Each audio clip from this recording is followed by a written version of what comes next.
Tous les fans de Marvel savent que les meilleurs films de super-héros, ça a toujours été d'avoir un excellent vilain qui va chambouler le cours des événements. Récemment, on a fait un classement des personnages Marvel par puissance. Et aujourd'hui, j'ai songé d'aller d'un côté un peu plus sombre et de faire un classement pour les vilains. À noter que ça sera un top 10 par puissance, donc préparez-vous pour un visionnage inoubliable parce qu'on va jouer avec des super pouvoirs sombres.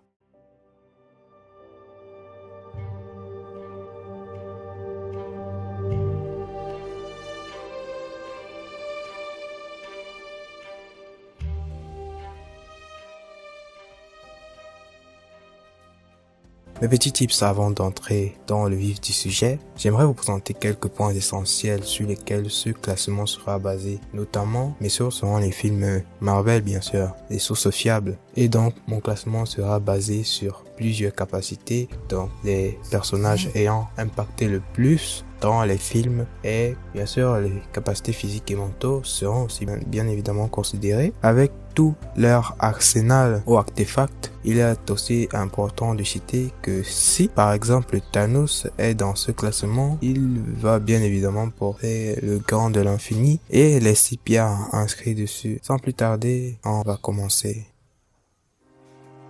Loki a basculé dans le camp des gentils, du moins son variant, donc ici on va parler de lui quand il était encore vilain. Loki Lofeison, fils biologique de Lofei, roi des géants des glaces mais fils adoptif d'Odin. Ce dernier a comme capacité sorcellerie, capable de maîtriser des arts mystiques asgardiennes, de changer d'apparence et de créer des illusions, le rendant alors extrêmement imprévisible et terriblement dangereux.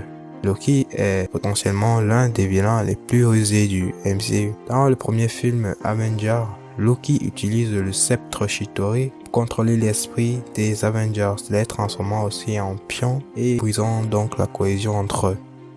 Gorr, surnommé le boucher des dieux, après avoir perdu sa fille à cause des dieux, se fait choisir par un artefact très puissant qui promet à Gorr vengeance pour sa fille, la Necrolam. Une épée noire d'origine cosmique forgée par Knull dans ses temps interprètes qui confère à Gorr une capacité immense, je cite, une force surhumaine, une résistance au combat, création de soldats d'ombre et portail noir, lui permettant de se déplacer dans différents mondes. Avec la Necrolam, il peut littéralement rayer des dieux de la vie, le rendant alors extrêmement fort. Ultron, connu comme l'une des plus grandes menaces du MCU dans le deuxième film Avengers.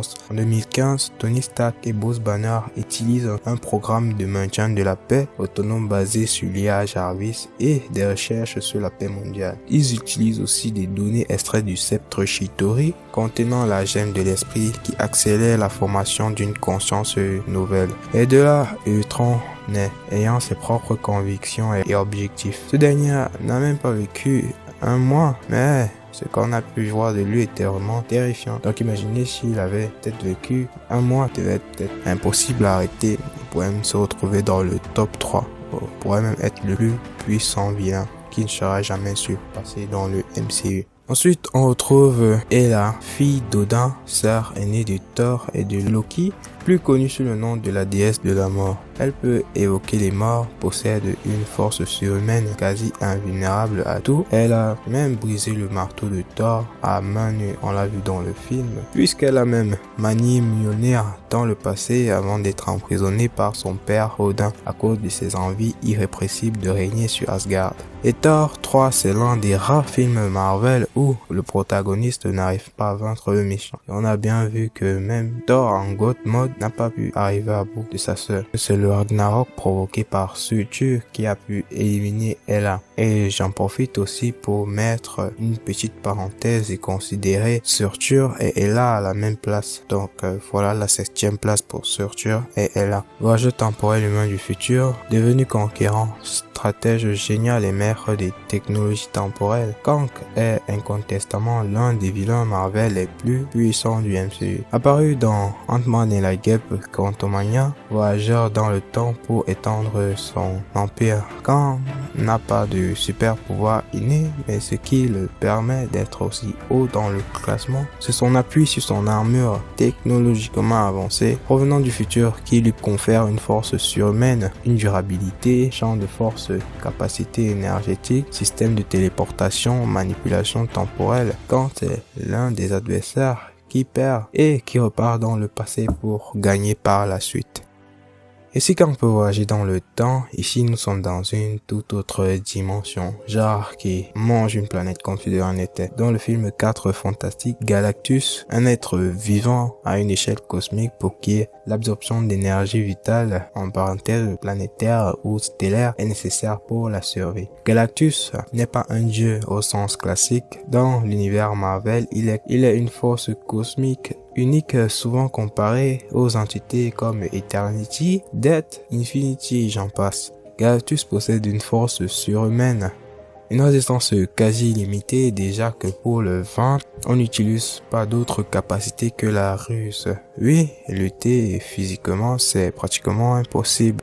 À la 4e place, on retrouve le seul et unique Thanos, notre titan préféré, qui possède une force et une endurance qui dépasse l'entendement. Celui qui opte pour un équilibre universel, éliminer la moitié de la population pour que l'autre prospère. Thanos est l'un des vilains les plus stratèges du MCU, menant son ascension petit à petit à la quête des 6 pierres d'infini, ce qui lui permettra d'exaucer son vœu avec un snap dans Infinity War. Thanos en possession des 6 pierres au combat rapproché devient difficile, voire même impossible à battre, et même en combat rapproché rare, très rare, personne n'a réussi à le blesser ou l'égratigner, comme Tony Stark, Thor ou encore Captain, les seuls Avengers qui ont pu vraiment le mettre à mal. Et même Hulk, qui est d'une force exponentielle, n'a pas pu venir à bout face à lui, même sans les pierres. Et après sa défaite, on l'a plus revu du tout du film, ce qui montre qu'il était frustré par un adversaire